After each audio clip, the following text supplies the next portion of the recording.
let's go back to a point in your life where you were struggling. Like you're a child. You could be 7, 8, 9, 10, 11, 12, 13 years old. There's someone you wish you had by your side. Like either this person's going to save me, this person's going to protect me, this person's going to walk with me hand in hand. And I know that when this person is walking side by side with me, I'm good. I'm okay. Who is that person that you wish was walking with you? And how old were you? You know, I never thought I would speak about this publicly, right? But I'm doing this because I'm genuinely hoping that it helps someone. Right, to the point of like, I think it's very selfish, for lack of better words, to hide the path that you're on because you could really help someone else. And I think, you know, that's like why we're here. Like we go through hard shit to help other people go through hard shit. But the person, like, if you want to talk about the physical person I wish I had, it was my mom, right? She was, oh God, I don't want to villainize her. I'll say this, and I know I'm probably being overly defensive over her, but I can't help it. She had a really hard childhood. Like, you could probably write a book about how horrible and horrific it was. So in comparison to her childhood, she did outstanding, A+. Truly. A lot of the man that I am today is because of my parents, and I'm really proud of the man that I am. That being said, right, holding two things at once, it wasn't what I needed. And she was very good at physical needs, right? Like, I was always clean. I was always well-groomed. I had the best food. I was never hungry. I was never lonely. I had friends. Like, from the outside, it was perfect. The inside, I was so hollow.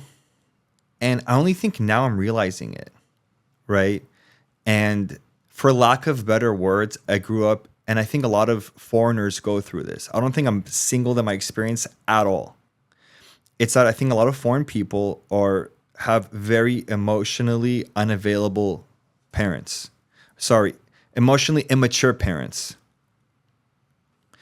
And that can or may leave a hole, and you're trying to fill that void. And you go, I don't get it. You make money. You're like, I feel empty. You dress a certain way. I feel empty. You get attention. I feel empty. What is it? What the fuck am I missing? And for what I am realizing as it's unfolding in real time now that I'm going through this is true self-love, self-compassion. And I'm still figuring out what that looks like. You know, like I'm constantly the worst critic. Like in my head, I am so mean to myself. And, you know, in my past relationship, I was in a 13-year relationship, right?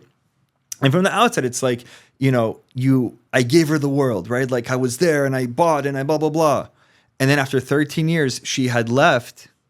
And this is probably going on a tangent. And I hope I'm doing a good job here. But she had left. And a week later, I was dating one of my best friends.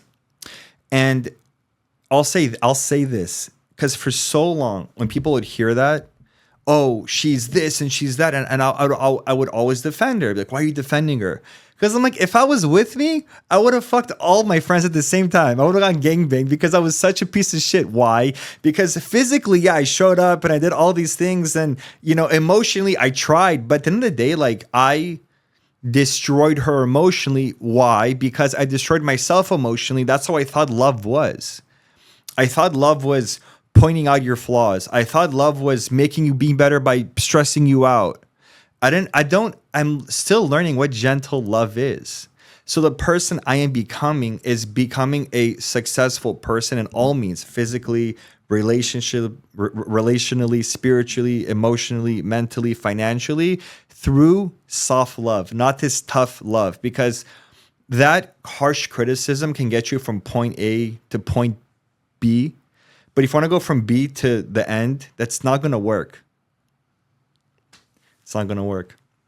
Well, it's almost not even B to the end. It's like this point, it's like, okay, there's phase one of your life, which is A to B.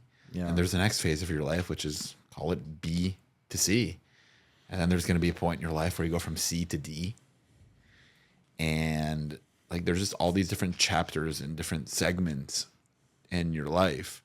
And it's interesting. I mean, you talk about being successful or being strong or learning how to love a certain way.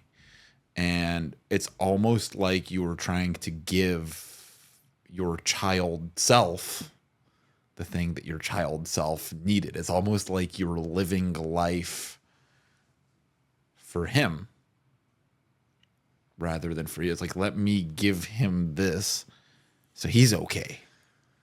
You know what? It wasn't even that. It wasn't even that. And I know it comes off like that.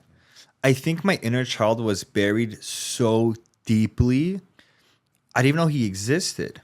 And we talk about the money, but, you know, maybe this is a more spiritual whatever.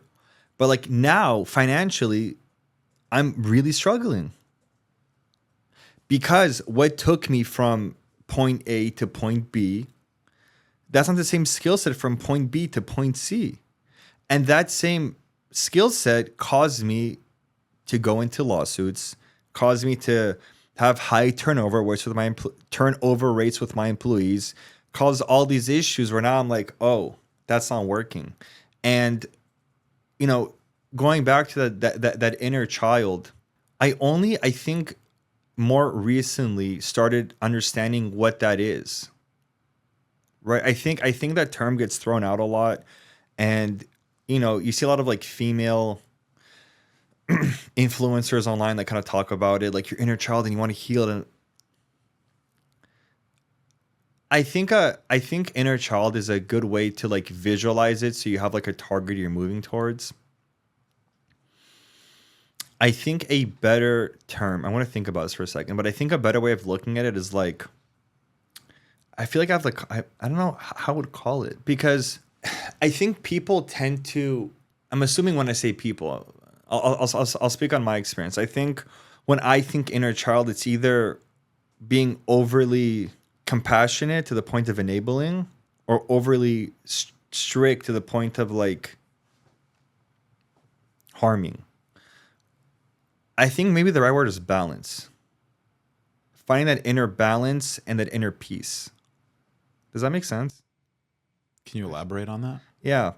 So when I think of balance, I think of being able to be really intense and then being really calm. Being able to love and nurture yourself, but also not going so far where you're enabling yourself. For instance, you know, I deserve a sweet treat.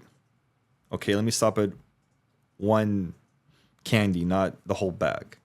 So I think what people look for, or what I look for, is balance, like the yin and yang, and also peace, but also channeling our energy in the right ways.